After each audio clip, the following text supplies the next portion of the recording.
Hello student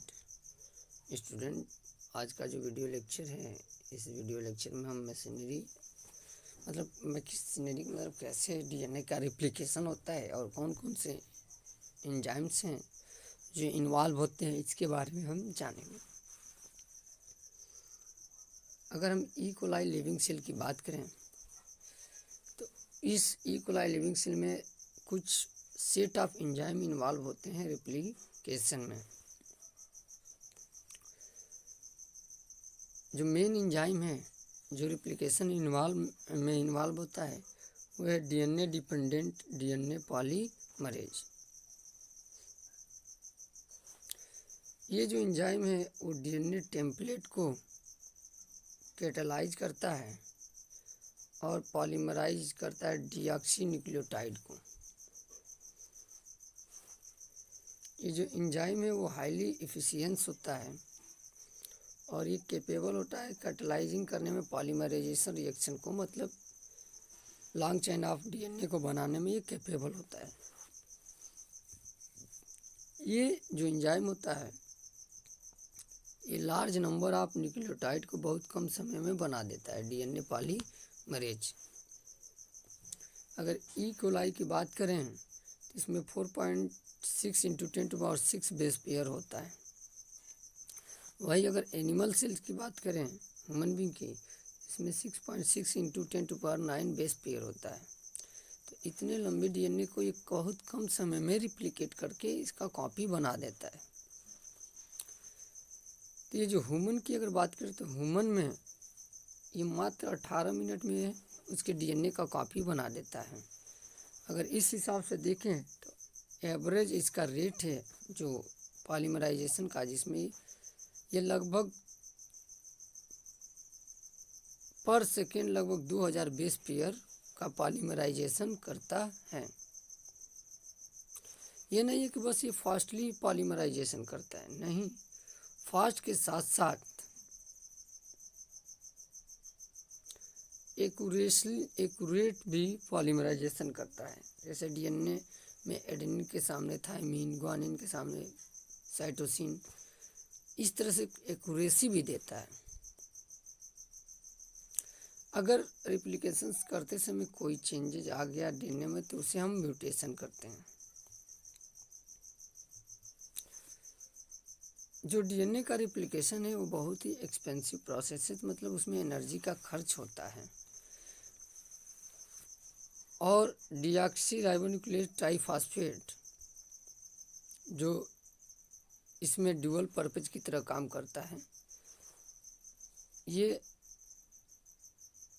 जो है additional substance एक तरह एक्टिव करता है, एनर्जी के लिए भी एक्टिव एनर्जी भी प्रोवाइड करता है। पॉलीमराइजेशन के समय ये एनर्जी पर भी प्रोवाइड करता है। ये दो टर्मिनल फास्फेट है डीऑक्सी न्यूक्लियोटाइड ट्राइफॉस्फेट का, वो हाई एनर्जी के सोर्स होते हैं, सेम वैसे ही जैसे कि एटीपी होता है।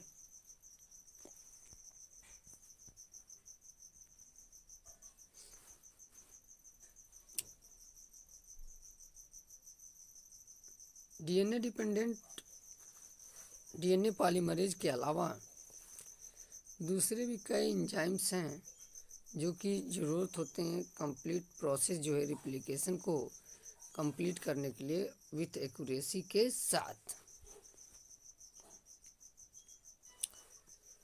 जब डीएनए का रिप्लिकेशन होता है तो जो लॉन्ग डीएनए होता है एक कम्प्लीटली एक दूसरे से सेपरेट नहीं होता है, पूरी लेंथ में कम्प्लीटली एक दूसरे से सेपरेट नहीं होता है, क्योंकि इनको बहुत हाई अमाउंट में एनर्जी चाहिए कंप्लीट एक ही साथ सेपरेट होने के लिए और रिप्लिकेट होने के लिए।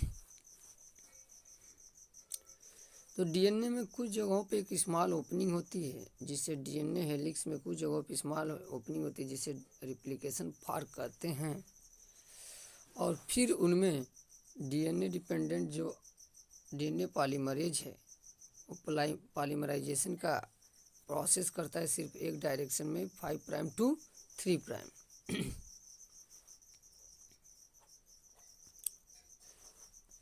तो ये जब 5 प्राइम टू 3 प्राइम करता है तो कुछ कॉम्प्लिकेशन रिप्लिकेशन फॉर्क में डेवलप होती है।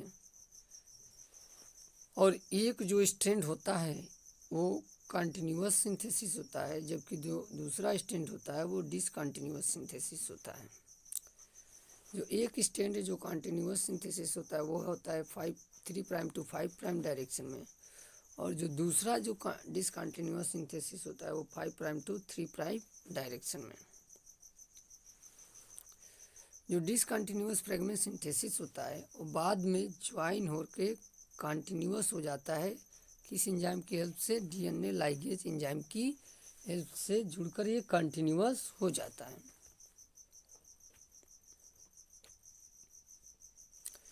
जो डीएनए पॉलीमरेज है, जो पॉलीमराइजेशन के रिएक्शन को कैटेलाइज कर रहा है, वो खुद पॉलीमराइजेशन के रिएक्शन को स्टार्ट नहीं करता, मतलब रिप्लिकेशन ऑफ डीएनए को स्टार्ट नहीं करता है।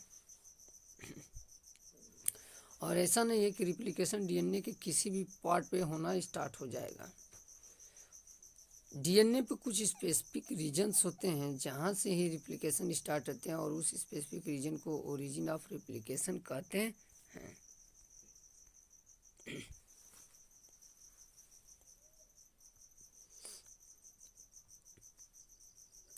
डीएनए का जो ओरिजिन ऑफ रिप्लिकेशन रीजन है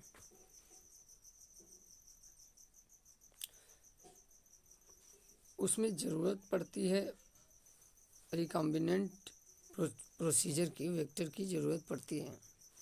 तो जो वेक्टर है वो उसको रिप्लिकेशन के ओरिजिन ऑफ पॉइंट पर लेकर जाता है। अब इतना ही डिटेल हमें पढ़ना है यहाँ पर रिप्लिकेशन की प्रोसेस, मोर डिटेल के लिए हायर क्लासेज में पढ़ना है। अब जान लीजिए कि जो रिप्लिकेशन है यूकैरियोट में वो सेल साइकिल के एस फेज में होता है। जो रिप्लिकेशन है डीएनए का और सेल डिवीजन है एक दूसरे से हाईली कोऑर्डिनेटेड जुड़े हुए हैं। अगर सेल डिवीजन और डीएनए रिप्लिकेशन एक साथ नहीं हुए, फेल कर गए, तो पॉलीपोलाइडी एक क्रोमोसोमल इसमें नॉर्मल डिस्ट्रीब्यूट हो जाता है, एक सेल में अधिक चला जाता है, दूसरे सेल में कम चला जाता है, तो पॉलीपोलाइडी कंडीशन आ जाती है। अब आगे की जो प्रोसेस है, जैसे कि nature of origin and process of occurring the site and higher classes में पढ़ेंगे ये कैसे कैसे होता है। इसमें हमें बस इतना ही पढ़ना है। ये देखिए रिप्लिकेशन फॉर्क है, डीएनए का एक छोटा सा फ्रेगमेंट ओपन हो जाता है, जो 3' to 5' डीएनए रन करता है, उसमें 5' to 3' डायरेक्शन में कंटिन्यूअस सिंथेसिस हो रहा है, और दूसरा जो है उसमें डिसकंटिन्यूअस सिंथेसिस हो रहा है डीएनए का। ये जो है कि टेम्पलेट स्टैंड है। ये रिप्लिकेशन फॉर्क का स्ट्रक्चर है कि डीएनए में कैसे रिप्लिकेशन होता है।